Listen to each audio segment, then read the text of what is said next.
Hey y'all, what's up, what's up, what's up? Welcome to Y'all Hearing This. Woohoo! My name is Honeybee, or you can call me B. And I'm Kay. Thank you so much for coming back. Yes, welcome back, welcome back. Woohoo. This is a music appreciation podcast / reaction YouTube video channel, and it all centers around our love with yours. Music. So basically every week we're going to have a theme, and we each pick a song for that theme, and then we'll react to each other's songs in the videos, and then on the podcast you're going to hear us here talk about the nitty gritty of the song, why we picked it, the producers and who did what, and then we're also going to have a little say what section. Say what? Yes, come on, say what? And that's going to basically break it up. It's like a palate cleanser. Yeah. And then, yeah, we'll just go from there. Yeah, so I'm so excited to get into our songs. I loved your song. Oh my God. I'm so excited to talk more about it. So why don't you tell us a little bit about the theme and what you picked, and let's get into it. So our theme this week was California Dreamin'. So basically it's like, what are those types of songs that you can drive and, road trip, or driving to the beach, or, if you need a moment to just think and you're just out for a ride, it's like, what type of music gives you that vibe? So my song this week was by an incredible artist. Her name is JoJo. Yes, it was so nice to hear some stuff by her. I don't really know her. She had like one kind of hit, but it was maybe like 10 years-ish ago, right? So JoJo originates out of New England. Oh, so nice. she's one of us. Oh, nice. I'm a transplant. But right. Long Listen, enough. right. Same. She's originally from New England. And basically she is one of those artists who started off really young. And so right out the gate, I believe and this is how much I love JoJo. Like, you know how we have notes and everything like that? Listen, there were so many notes that I could write down about JoJo, and I am literally just going off of just what I know, just because I really, for me, and I'm sure you do this too, is like when you're really invested in an artist, or you truly love an artist, like you really want to understand where they're coming from, why they create their art. And it's interesting because I feel like for me, I look into an artist, like where they come from and stuff, because I want to know what is it about them that makes me feel like I can relate to them. Definitely.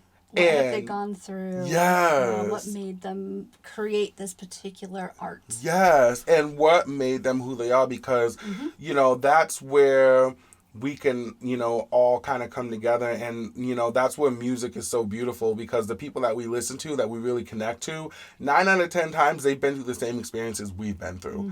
So it's just that common ground. And I feel like, when it came to JoJo and I was looking into what she's been through, her story is incredible, because she came out the gate super young. And she came out with her first big hit, which was Leave, Get Out. Oh, okay. So that was the jam. I don't care who you are. We all thought we were at the same age. I think I'm like a year or two older than JoJo. But I remember when that song came out, look, we was in middle school and high school talking about Leave, Get Out. Like, you can't tell me nothing. You know what I'm saying? Like, we had full-blown relationships. Yep. Like, you can't stay with me at the lunch table. Take your lunch money, take your milk money, and get out. Is it pizza day? No, then leave. Right. If it's pizza day, you can stay. You know what I'm saying? But like, if it ain't, you got to go. I'll be like, oh, he got hot Cheeto shit. Wait, you can come sit down. But so then JoJo ended up a couple years later. So her first album came out. It was huge. I played that album out. And at the time, JoJo was signed to Black Round Records. Okay. And, not to get in to that side of her career, because it's not, how do I say this? So JoJo has been very vocal about the things that she's been through within the music industry. And she's at a point in her life now, which is what we're going to get to, where she doesn't even really like get into it anymore because and it's not even and it's not even that she doesn't want to talk about it because she acknowledges it because it's a part of her history. Sure. But at the same time, her evolution, in order to move on, you have to just leave it. You know what I mean? Was it like a Taylor Swift kind of situation? Kind of. Okay. So basically, just to kind of like not get too in depth to it, but she was signed to Black Ground Records. Mm-hmm. Okay, and Black Ground Records was owned at the time by this guy who shall not be named, but he was the uncle of somebody famous that we all loved who passed away. Shout out to Aaliyah, rest in peace. Oh, okay. And he owned this record label that not just JoJo, but so many major artists that we listen to now, Tank, Aaliyah, Tony Braxton had an album deal on that label at one point. Basically, this guy just held everybody's work hostage. And so that's what happened with JoJo. So JoJo came out with her first album, then her second album came out, and that had the song which was even bigger, which was called Too Little Too Late. Okay. So it's just too little too late, a little too long. Yeah, like that song was like, what? Like, but sis was 16 singing about this stuff, and we as teenagers felt where she was coming from. Yeah. But as the years went on, nobody heard from JoJo. Like, we saw her in, like, films. She did Aquamarine. She did, I believe it's called Road Trip with Robin Williams. Okay. She did, like, so many different things and so many different projects, but nobody was hearing her music. So nobody knew what was going on. Mm-hmm. Well, come to find out, years later, as the years progressed, she ended up releasing really, really profound mixtapes. Mm-hmm. She had a mixtape called Can't Take That Away. She had the Agape Mixtape, which Agape, if I'm not mistaken, in Greece means love. Yes. And that is the name of her dog. And it was cute because I feel like that project specifically was her saying and letting the people know that it's like she still loves music. Mm-hmm. But I feel like deep down she was still just as a listener, not saying that this is what she actually went through, but I feel like as a listener, you can kind of tell when an artist is like going through it and they're expressing it. And I feel like when it came to Agape specifically, that was like, for me, a turning point in her career where she was like really just letting people in to kind of see where she's at musically at that point, but also to let people know that she's just living her life. And you know, fast forward over the years, when it came to Black Ground Records, they literally held her hostage. Yeah. And fast forward all the way to about 2015, after lawsuits, all this other stuff, she ended up coming out of it. She ended up winning her case and everything like that. And to me, like, after all, like, that in itself is profound in the music industry because, there's not, I mean, nowadays you see the Taylor Swifts that, you know, and no shade towards Taylor Swift, girl power to you, like, and shout out to Taylor Swift because she is her own artist and she writes all her music, like, nobody will ever take that away from her. And she's rightfully deserves. Yeah. You know what I mean? Because she did that work and that's her voice. I will never understand, that's a whole other conversation. Yeah. I will never understand how somebody can literally just be like, because we are a company, we own you. Like, you do not own what God created. Point blank, period. You don't own what, you know, what you put your heart, like somebody else put their hard work in. And it's so tough when they're so young because they don't know any better. That's exactly what happened to Taylor Swift. I'm imagining it's what happened with JoJo. They just didn't know what they were signing. They were like, oh, a record deal, great. That's wonderful. Oh my goodness, like, who else is on this label? Like, this is amazing. Let's do it. Yeah. And never mind that young. And the predators who and it's not even the kids that got played. How are you gonna play their parents? Yeah. Well, they don't know either at that point. You know? Like, they aren't the savvy like I'm sure they are now, you know? Exactly. And it's like, and that's why I'm glad we live in a culture where everything, like, they're like, we want to see the receipts. No, we don't even want to see the receipts. We want to see when the paper for the receipts was created. Like, we want to see everything. Yeah, just even, like, the internet being more widespread and, like, people can do research on companies and things like that now. Yeah. You know, it makes it tougher to be shady. Yeah. In some ways. In some ways, right. So at that point in JoJo's career, like, fast forward through it all, she got out of the situation she was in. She ended up releasing an album called Mad Love, which, you know, again, us as the fans, we all loved. In my opinion, I don't think the record label really pushed her album the way that they should have. But I also think that, too, at that point, JoJo was just kind of, I guess, reevaluating her relationship in the industry. And I feel like that album, as a listener, again, you know what I'm saying, not saying JoJo felt this way, but as a listener, I do feel like that JoJo was, like, kind of finding her way, but also just trying to, like, just let people know, like, hey, like, I'm a survivor. I made it here. She had songs on the album like FAB, like Fake Ass Bitch, which was, like, really, like, anthem, kind of, like, just letting people know, like, I'm finding my own. I'm coming into my own. Yeah. And so after that album came out, she ended up switching labels, and she went from, I think, Atlantic to Warner Brothers, which was dope because on Warner Brothers, she ended up creating her own subsidiary label. Oh, awesome. Which is called Clover Music. Oh, nice. And again, look, I'm a JoJo fan. I'm just going off the top of my head because I really was like, you know what, let me just really try to, like, just show people, like, I really be like, you know what I'm saying? Not that I don't be taking notes or anything like that, because I definitely be taking notes. But, like, JoJo is just, like, JoJo special. You know what I'm saying? Yeah. I know you've seen her live a lot. I've seen pictures and videos and stuff like that from when you've seen her. So oh, my God. Life-changing. Oh, she is just something else.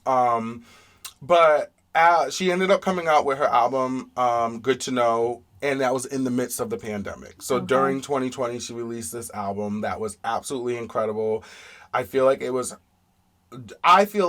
us being introduced to, like, who JoJo has always wanted everybody to know her as. Like, to the music she wanted to create. Like, this is who she is. That's great. And she came in, she was like, I will step on bitches' necks. Like, I'm about to step and squish. Okay? Like, she came out and was like, I'm going to be me. And I feel like she's finally, you know, at that point where she can start being herself. And so, fast forward to October of 2021, JoJo had just did a stint on The Masked Singer, where she came in second place. She ended up, after that, coming out, she announced this project called Trying Not to Think About It. And Trying Not to Think About It is, I feel like it's a concept album in the sense of it's literally her autobiography, like, about what she's been through, and she was just, I feel like, the most vulnerable we've ever seen her. But more importantly than that, I feel like the timing of that album coming out in October of 2021 was perfect because the whole album is based off of mental health. So the songs on there, like, she has a song on there called Belinda, and it's basically the name of, like, that's the name that she's given her anxiety. Oh, so that's a great idea. Yeah, so, like, she's explained, and I didn't even, I've heard it, but I didn't really, like, know the details on it, but I know that a lot of mental health professionals say that it's actually good to give a name to your anxiety or depression or whatever it is, to separate it, because we so much take it in on yes, think internalize, it's us. Yes. So basically she has that whole album, the whole theme, start to finish, just talks about, oh my God, there's just so many. There's a song on there called Dissolve, where it's like, you're questioning if, like, somebody really loves you or not. And it's just like, because everything's different now, and it just makes me feel like I want to dissolve. Like, you know what I mean? Or she has another song on there called, oh my God. Wait, it's coming to me. I'm like, I don't want to look it up. You know what I'm saying? I'm trying to really, I believe it's called Fresh New Sheets. And it's basically about how every time she would get into a new relationship, she would change the sheets because she didn't want to bring that energy into the next relationship. And I'm like, yes. And I'm like, that's so dope. So these themes that she comes out with are real things that a lot of people don't talk about. And I'm like, it's just, it connected with me because on a personal level for me, I feel like this whole last year has been the most life-changing year for me emotionally. As far as when it comes to the pandemic. Because I definitely experienced loss. I think Yeah. we've all experienced loss, and loss of relationships, loss of jobs, loss of income, loss of family members, loss of significant others. And it's just, this whole time it's been, I've gone through a lot of personal and professional losses, to the point where it's like I really question myself, and I question what, like, my integrity, or like what I choose to accept, what I don't accept. Like, it's just been a really, really, really rough year for me. But music definitely helped. Mm-hmm. You know what I mean? Family and friends definitely helped. Definitely. And I just feel like, for me personally, ever since I was a kid, my turn, like, whatever I would turn to, or whenever I felt insecure, or whenever I felt like I wanted to run away or anything, was music. Mm-hmm. So, and it's just that, like, music is that serious to me. And so when she came out with this album, I remember listening to it, and I instantly, from start to finish, I listened to it, and I would play it over and over again, and I was bawling, because I'm like, yes, bitch, like, this is what I'm feeling right now, or I'm like, I feel that, or I've been through that, or like, it just was so relatable, and it was so scary how relatable it was, and I was just kind of like, this is what I'm talking about. But it's also, like, kind of nice to know how relatable it is, like, how universal these past couple of years have been for so many people. Yes. For sure. Yeah. In so many ways. And, like, even if, like I am incredibly lucky I can work from home, and like so I didn't have like the professional things, and I actually love to work from home. Yeah.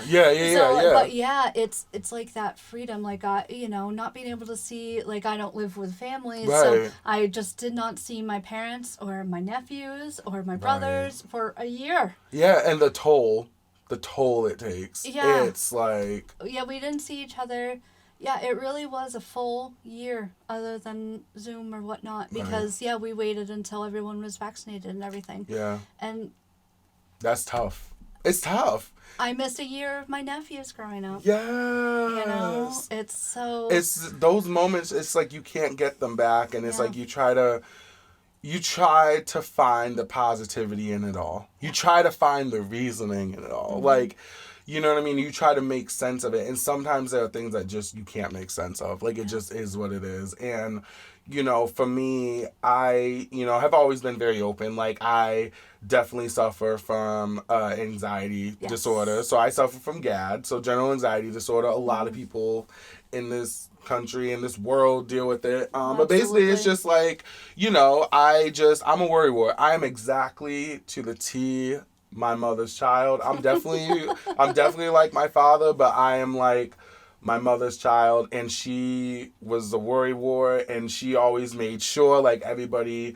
would eat, and like my friends make fun of me for always overcooking, and it's just like, at the end of the day, you're overextending yourself, and you almost become a yes man because you're afraid to say no, or you're afraid to create boundaries. And I feel like, going back to JoJo, I feel like her career, there were no boundaries. Like, she couldn't even set boundaries for herself because of, one, her age, two, because she's a woman. Mm-hmm.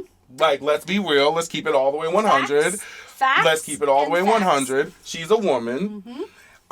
Never mind. Let's take it a step further, because I don't know if anybody's ready to talk about this, but she's a white woman singing soul and R&B music. Yeah. You know what I'm saying? Like, there were so many things that were against her. Do you know what I mean? And so I can't even imagine, as a child, growing up through that, and like, to deal with all that. So for her to like come out of that, that's what I felt like as a fan, like just a genuine music lover. I was listening to Trying Not to Think About It, and I was like, bitch, if you don't say that, like, if you do not sing it more, so I was like hardcore rooting for her, like, more than ever, because I was like, I felt that. Like, I felt like she is doing what I feel like I need to do for myself.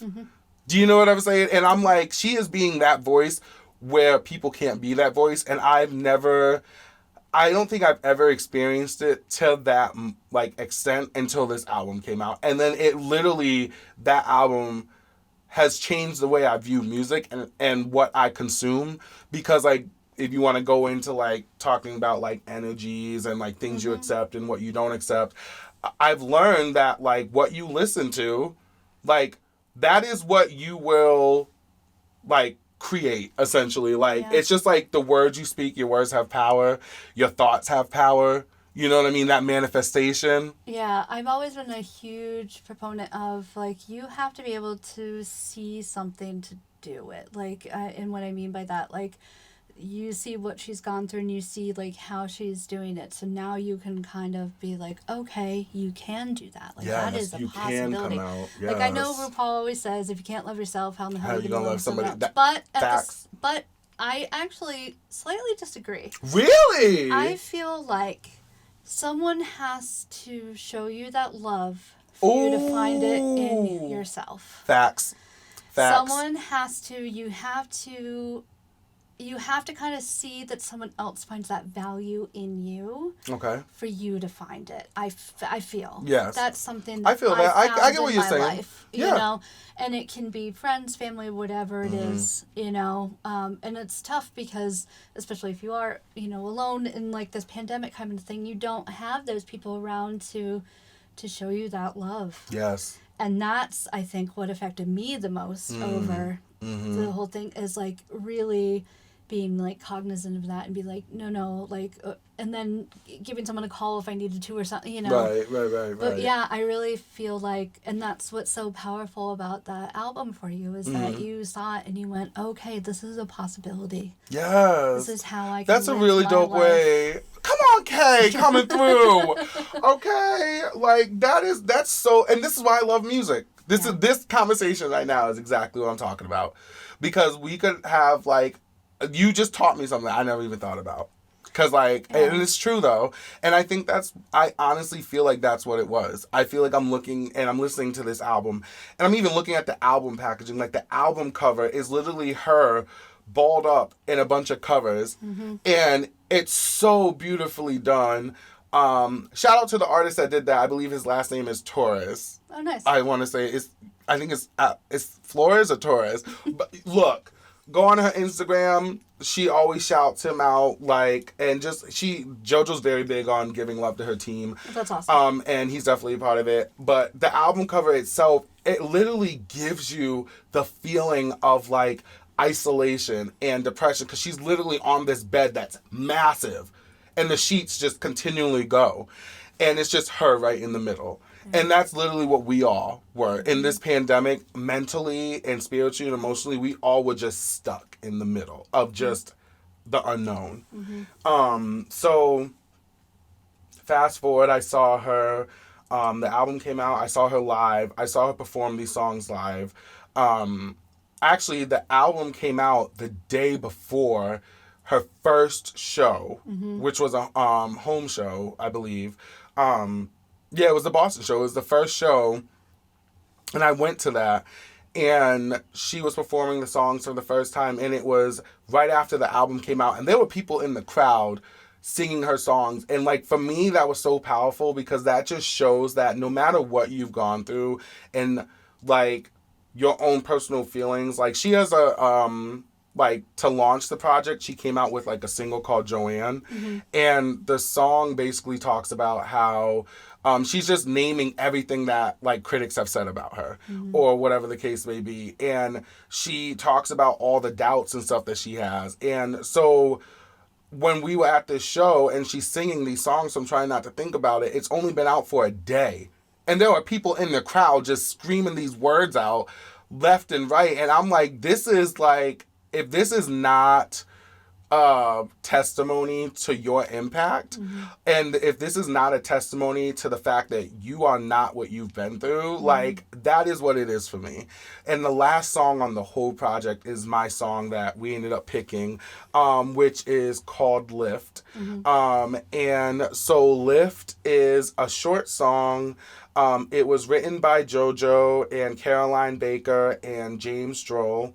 And it's such a beautiful song because it talks about how sometimes we all need that lift. We all need help. And whether it's finding it on your own or somebody helping you do it. Just some of the lyrics that she talks about. She was like, I keep meditating, UV on my skin, go through all of the motions, but they're not getting in. I wrote my own prescription, but it just didn't hit. So, like, JoJo's been very open about her dealing with, like, her years of the unknown in her record contract, where she just went out and partied, got into relationships that she felt she shouldn't have been in, like, all that type of stuff as a reaction. And it's a reaction to her trauma, and we all do that.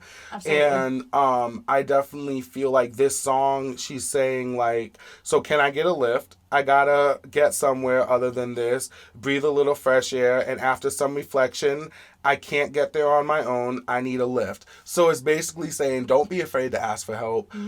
Like, it was the perfect way to end the album. The vibes of it was dope. It gave that feeling of hope. That's what I felt. Yeah, it was very, like, mellow but uplifting at the same time. You know, it wasn't like, like a banger, but like, you know what I mean? Like, but like, it was beautiful. It was vulnerable. And the strings and everything. Oh my God. Really, it just like that sound effect in the back that's like,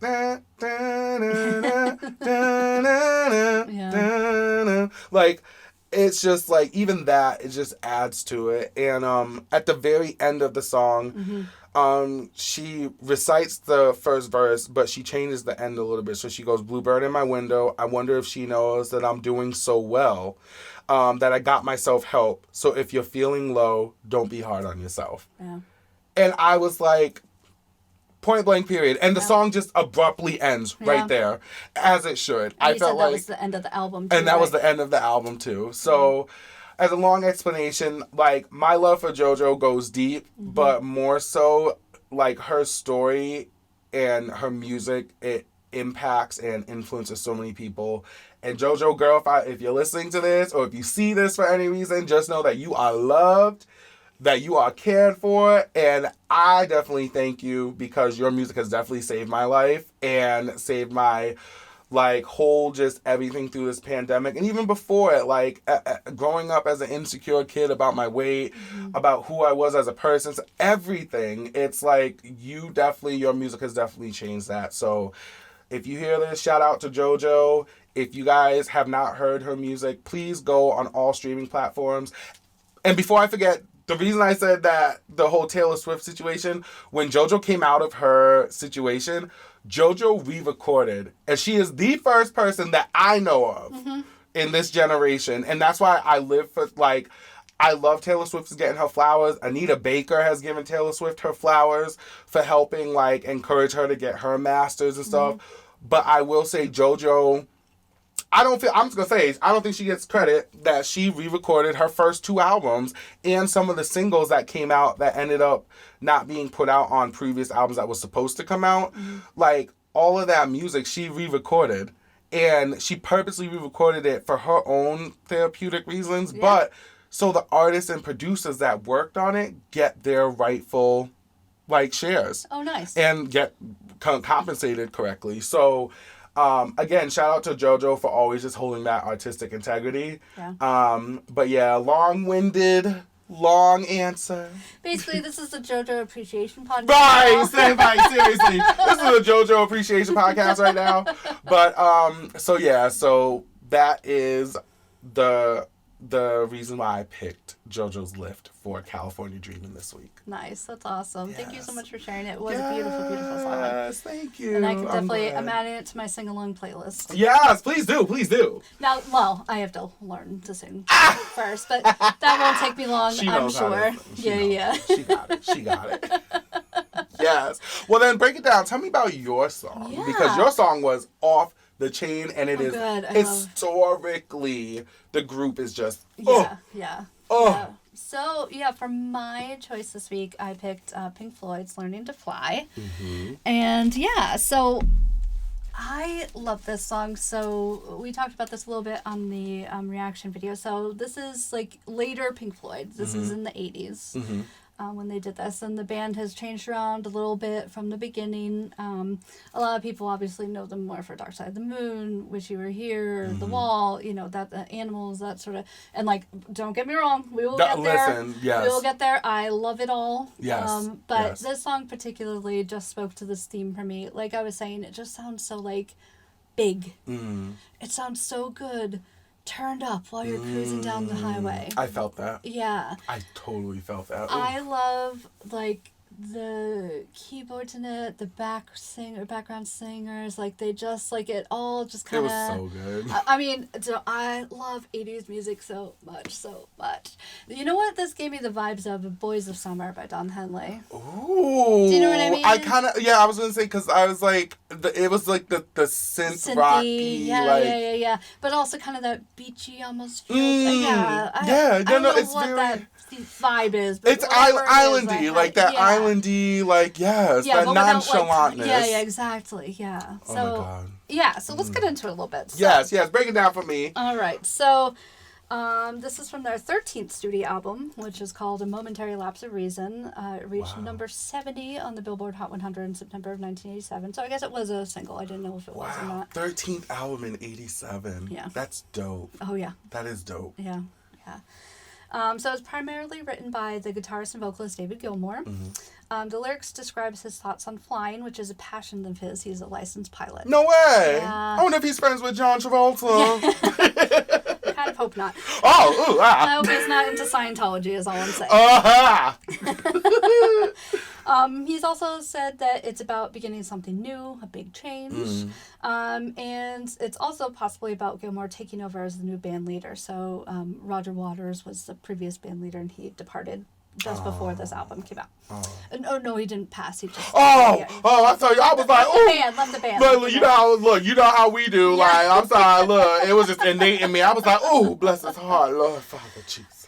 So the song is also on their greatest hits collection, which is called Echoes, Best of Pink Floyd, and then there are live versions on Delicate Sound of Thunder and Pulse, which is what I was talking about. Yes, because I was just saying. that live album. It was a double CD or double tape, if you remember. It might have even been longer than 2 tapes. I was gonna say, I feel like that might have been like 4 tapes. Remember how they used to like break it down? It's funny, it came in this package and it had a little blinking light in it, like it had a little battery and stuff. Yeah, it had, I think it was like a big eye or something. Anyway, I can like picture it. That's dope. That's probably like the first of like interactive album packaging. Yeah, well I don't know if they were the originator of the concept album, but they definitely had concept, like The Wall. I don't know if you've ever listened to it fully. I know you said your dad's a fan. My dad's a big fan. Yeah. I feel like he definitely was obsessed with Dark Side of the Moon. Yeah.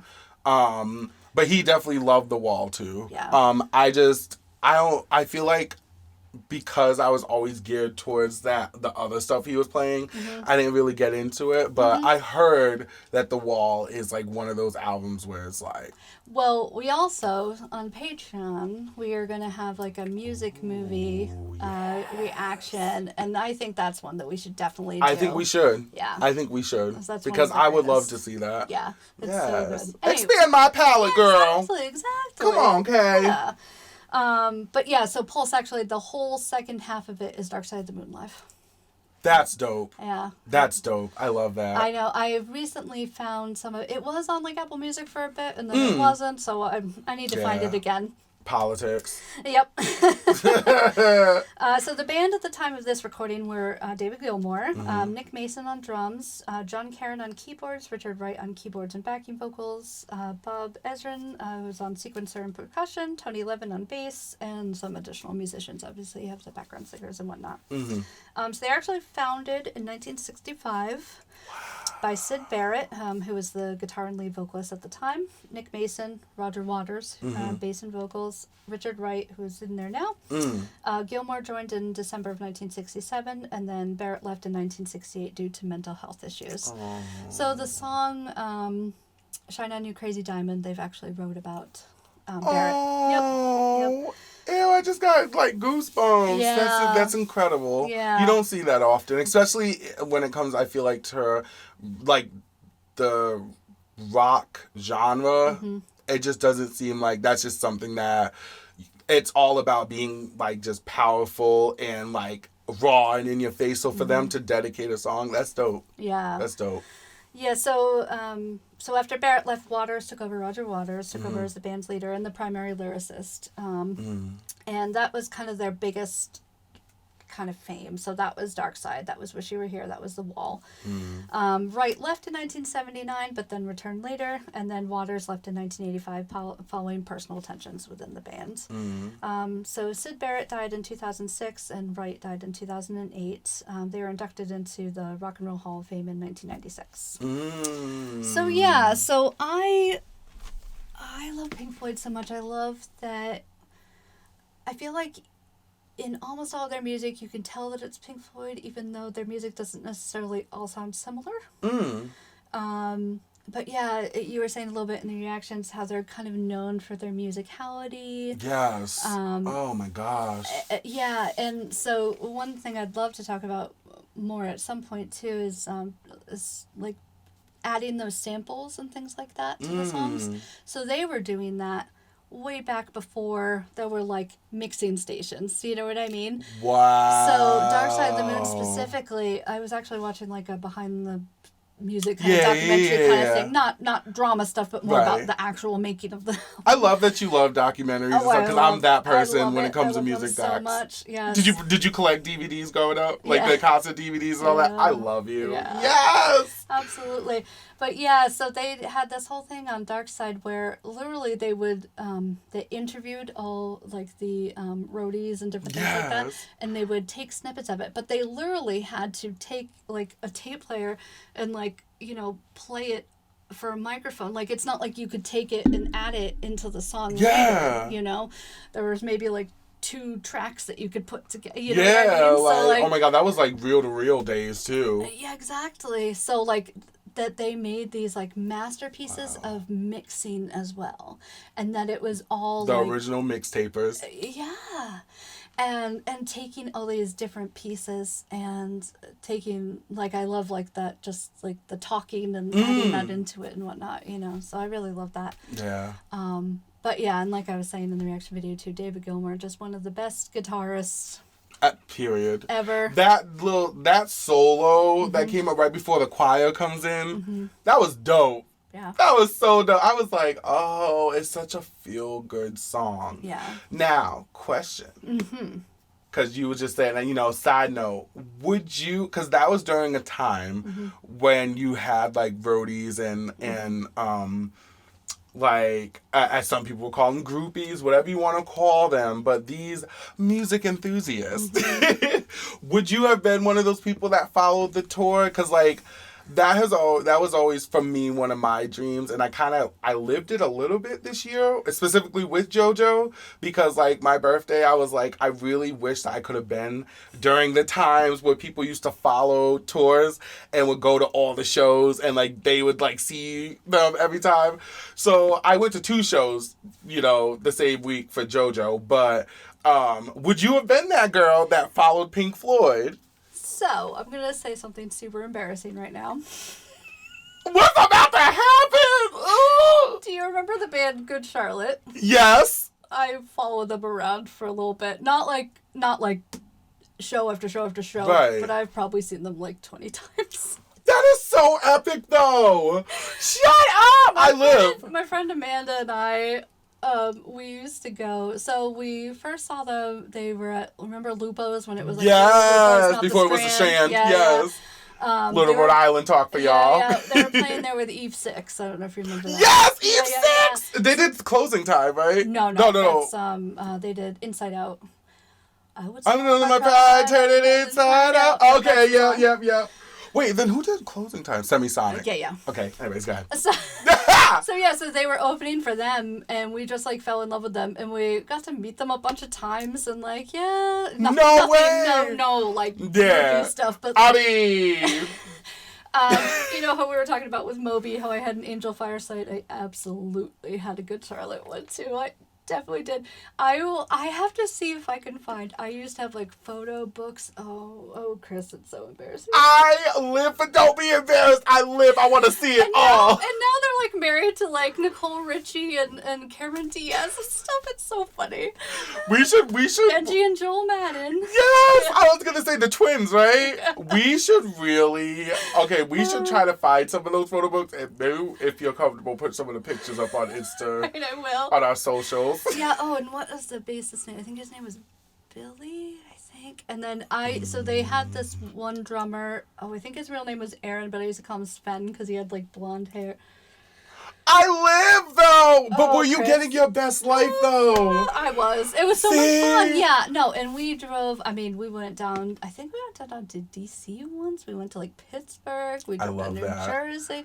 Yeah, Boston, definitely, Providence. But look at all the driving you did. Yeah. All the driving you did, that's exactly what this song that you picked was like perfect for. Yeah.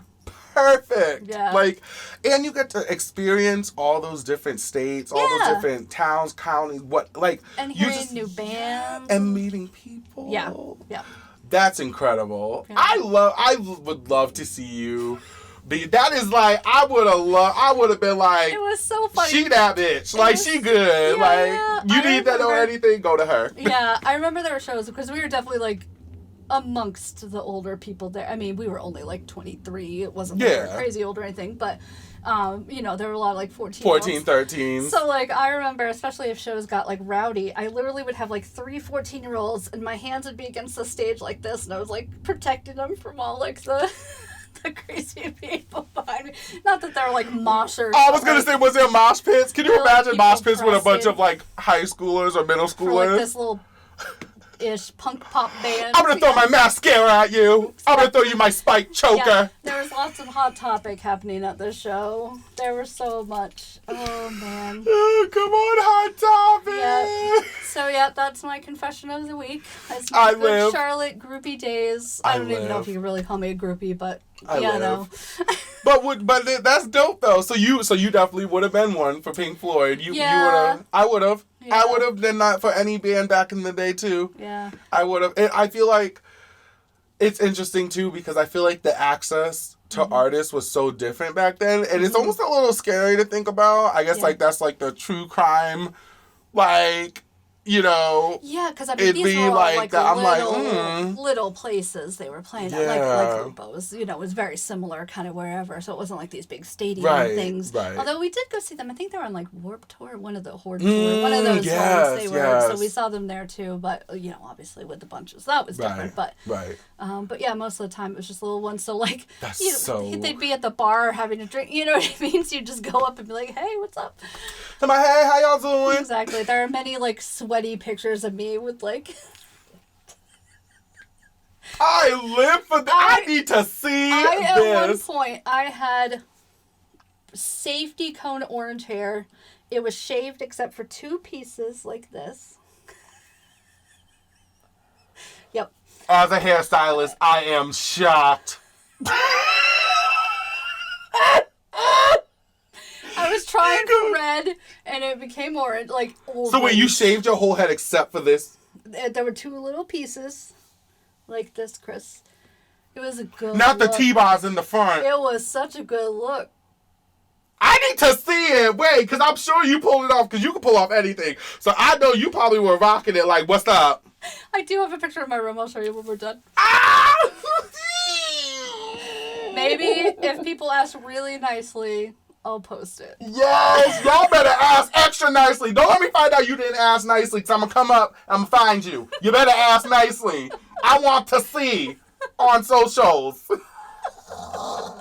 I need to. That sounds epic. That is everything. Yeah, it was so much fun. When you're in your early 20s, that's the time you do silly stuff. And I mean, it's not like we were like partying or whatever. Right, like doing anything crazy. I don't even know if I was old enough to drink at the time. You know what I mean? But yeah. Was that during like the Club Hell days and all that up here? So I'm sure it was going on, but I wasn't a Club Hell patron until a few years later. Ah, okay. Yeah. Then, that was more my party. Yes, New Englanders, specifically Mass and Rhode Island, you'll know what Club Hell was. Club Hell was just a very genre breaking type of club I personally never went to. And I never got a chance to go to, but I just heard that it was just one of those places where you could literally go and just wholeheartedly. It was almost like going to a gay club. Kitty Litter used to do the goth night. What was it called? Was it called goth night? A fetish night? Fetish night, yeah. Fetish night, yeah. And she used to be like, we used to make fun of her because she'd be like, does anybody have a menthol cigarette for Kitty? And then she'd be on the microphone. Kitty really needs a menthol cigarette. All right, meet me out back. I need a menthol cigarette. I still, every once in a while, it just comes into my head. Kitty needs a menthol. Anyway. Right, bitch! And it's so that is so true. And it's so funny because, like, if you saw her, like, she does all these, like, school things and whatever, and she's very, like, not prim and proper because the drag queen is, but, you know, not that. Right. That was after Kitty had had a few drinks. she was feeling it. Yeah. She was feeling it. It was so, I love those days, though. Oh, my God. She was feeling lifestyles of the rich and famous. That's what she was giving. Exactly. That's what she was giving. I love it. Oh, my goodness. That's what she was giving. I live. Oh, my goodness. I'm here for it. I'm here for it. Well, thank you for sharing your song, girl. Thank you. Yes, because I live. Oh my goodness. So, is there any other, like, well, I'm sure we'll hear more as, you know, we go on with different themes, but is there, like, just another tidbit to go off of the song that you shared by Pink Floyd today? Is there any other songs by them that you feel might have influenced you, or maybe other songs of theirs that you might pick for California Dreamin'? They have, well, not necessarily for California Dreamin'. There's one song of theirs, oh goodness, I am blanking on the name. It's totally instrumental, and then there is one woman singing. And there are no words. She is just vocalizing. That's incredible. That just sounds dope. It makes me so emotional. Yes. Like, you can hear everything in this woman's voice. And oh my goodness, why can't I think of the name of the song? I think it's... That's okay. Wait, hold on. That's why we look. Well, I'll Yeah. We'll do it. We'll do it some other time. But yeah, it is just so beautiful. Yeah. Is it just like one of those moments? Yeah. It's just one of those moments where it's just like, just her voice is like the forefront with the instrumental. Goes up and it down, and it comes in and comes out, and she's soft sometimes, and then she goes for it, and then it's so beautiful. The dynamics just sound like maybe as an extra reaction we'll do that. So, okay, I'm here for that. I'm here for that because I want to hear that now. Yeah, that sounds really interesting. Do that. Yeah, we'll do that. All right. So well, let's get into our say what for the week. Say what? Yeah, say what? What you say? For those of you guys who are hearing this Say What version, section for the first time, it's just basically a palate cleanser. Yeah. We're just going to break it up. We're going to give you some fun tidbits or little news stories or just, fun facts we might have heard. Yeah. So for me this week, mine is coming from apnews.com. And this was by... Let me just make sure I have the person's name correct. Actually, there is no... Oh, that's interesting. There's no... No, they don't have the writer's name listed, but that's okay. It's from apnews.com. And so this story, the headline says, Ikea Norway offers help with baby names after COVID-19 boom.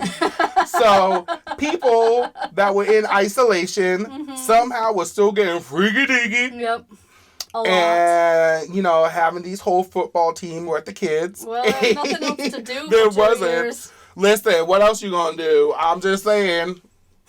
So, basically, the article talks about how the Swedish retailer Ikea is known for their distinctive names for, like, their home products. Oh, no, can you imagine? Hi, this is my son Flurfignergen or whatever the heck. Like, now you sound like Rose from Golden Girls. I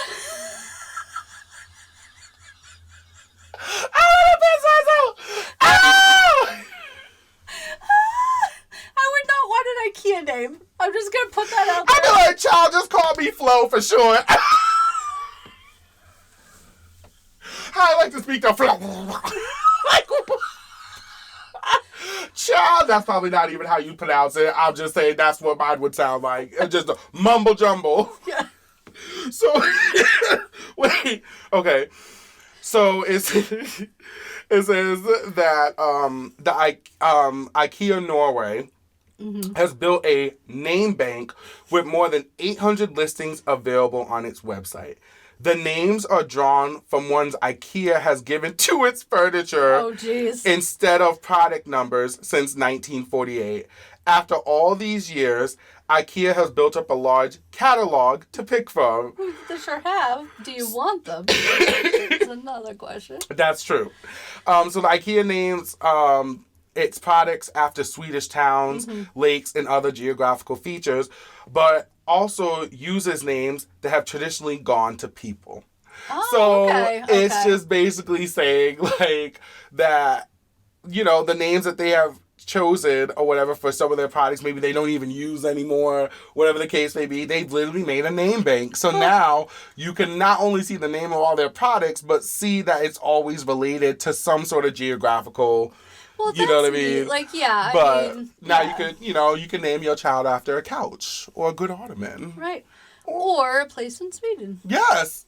True story. It's all about perception and how you look at it. Or you could just call them Rosen Island and call it a day. There it is. There it is. Or you could just, do what a lot of people have been doing, like Covina. Yeah. Corona Isha, like, whatever you want to go. We're just saying Kay and Honeybee are nice names. Look. The first person that names their baby after one of us because of this show, that means that we are the honorary godparents. That's right. Yeah. And if you don't pick somebody else. We're good godparents, I'm just saying. Yeah. We're the cool ones. Yeah. We're the ones that will give them candy when you say no. Don't listen to my stories about Club Hell and Menthol cigarettes. That doesn't happen until they're of age.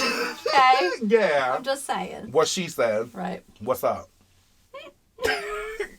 Oh, girl, let's get into your story. Tell me, say what you got to tell me. So I was going to do a story, but I think I'm going to bring it back to a little bit of the theme. So yes, tell me. I want to say, just talk a little bit about what my favorite vacation ever was. Yes. So it actually didn't really involve too much of a road trip. So in 2005, I turned 25, my mom turned 50, and my grandma turned 75. Mm-hmm.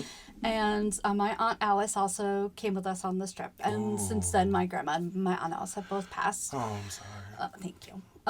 So this was just a really great memory that we have. Yes. So in 2001, right after 9/11, but we had booked that trip way before, my mom, my aunt, and I had gone to Europe and did this trip, kind of like a tour, like a bus tour kind of thing.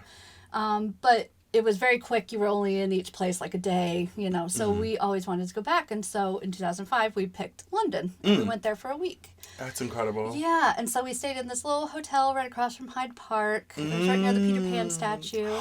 No way. Yeah, so that was neat. And so we all picked a show we wanted to go to, like musicals or whatever.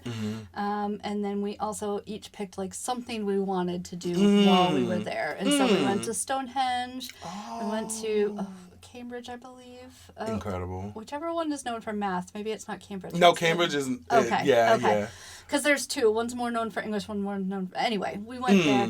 So, and that was really special because my grandmother, every Christmas, used to play The Messiah that was performed live at King's Cathedral, King's Church, which is in Cambridge. So we actually got to go see it. No! Ew, I just got the worst chills. Yeah, and she... Nana. Yeah, and it was so cool because we got to go there, and it's part of one of the... colleges. Yeah. And they, you learn so much history when you do these sorts of things. So they had actually painstakingly taken each piece of stained glass out of the windows during World War II because things were getting bombed so much that they didn't want to destroy it. Right, like Cologne Cathedral. We actually got to go see that in our Europe trip, and it had been destroyed. Wow. So yeah, and they, you talk about all that sort of history, and then just, being in London was so much fun. We took all the taxis everywhere. I can just did you have fish and chips? No. Oh, okay. But yeah. I always thought, I Spice World. It just makes me think There's of some of the best Indian food in the world in London. There's a huge Indian population, and oh my goodness, we had some great Indian food. No way! Yeah. I love that. I love the intercepting cultures. That's absolutely. dope. But yeah, it was so much fun. We got to go see some shows on the West End. We went to see Phantom. We saw Mary Poppins. What else did we see? Did we see Les Mis that time? Maybe. That's incredible. We picked some sort of random play that was not great, but it was fun. But you can say that you saw a play in London. Exactly, yeah. You just went and saw a play. Yeah. So that was like my favorite vacation ever. Dope. And it was so great to spend that time specifically like the women of my family. Yeah. Because that was really, on my mom's side, that's all the women. The women, yeah. So other than, my aunt that my uncle married, right. who I love very much. Right, of course. But like that's incredible, and I think that's a great bonding experience. Yeah. I think that in terms of like history and stuff, enable like. So in our family, we call the older people in the family our elders, which I'm sure a lot of people can relate, but I'm just saying in Black culture, we call the older people in our family the wisdom, the elders, like that's where it comes from. And so for you to have a moment with your Nana and actually like be able to give that back to her and you guys were able to bring her there, I think that's incredible. And I think that also says a lot about your relationship. And I think that's super dope. Yeah, and the power of music. Yeah. She was a Spitfire, definitely. Yeah. So she was adopted. She grew up in a family that was actually in part of New Bedford. They were like whalers and all sorts of stuff. Wow. Yeah. Obviously not when she was alive, but right. And she before she passed away in 2008, right after Obama won. Aww. But she was so she was fighting, I think, to hold on until he did. Yeah, until he did. Yes! So she unfortunately had cancer. She was a lifelong smoker. Don't smoke, kids. It's really bad for you. Right. As a former smoker, Same. I was a former smoker, too. And, yeah, so before she passed away, she threw a party. They hired a band. She invited all of her friends from all over the country who came. She had friends who were like nuns. She had friends who were, from every walk of life. What? She sat there. She had a little, highball glass with some liquid morphine in it. And she was just sitting there hanging out with everybody. Yep. Her and my grandpa Bob. I love gangster. Yep. Gangster. Like, you can't tell me nothing. Sis was sitting there with a glass of liquid morphine, knowing that she's going through, but she was like, I'm not going to let that define this moment. She wanted it to be a celebration. Yeah. And it really was. That's incredible. Her and my grandpa Bob were missionaries in Panama for a bit. They really did. But they weren't like the super they had faith. My grandma every night when she was on hospice for a bit. Yeah, they weren't like us all Bible around. pushers, no. quote unquote. She would gather us all around and she would say, "I don't care what you believe in, just believe in something because it will get you through." Right. And we all said calm lines together, and it was just so beautiful. That's dope. That's so dope. She definitely shaped me in a lot of ways. Yes. So, yeah. I feel like that in itself probably is why you are so open to just all different nationalities, all different walks of life. I think that definitely would shape you. And that's why it's important, to really value your elders and to really build those relationships because they really have been through it and they know what they're talking about. And granted, things change and, we can go about things differently. Yes. But it's just the idea of what they've been through. It's just something that you can take for the rest of your life. And I think that trip to London definitely solidified not only your relationship with her, but also the impact of music in you guys' relationship and how that is a common ground that brings you guys together. And I feel like that we need to find those common grounds within each other more so than ever now.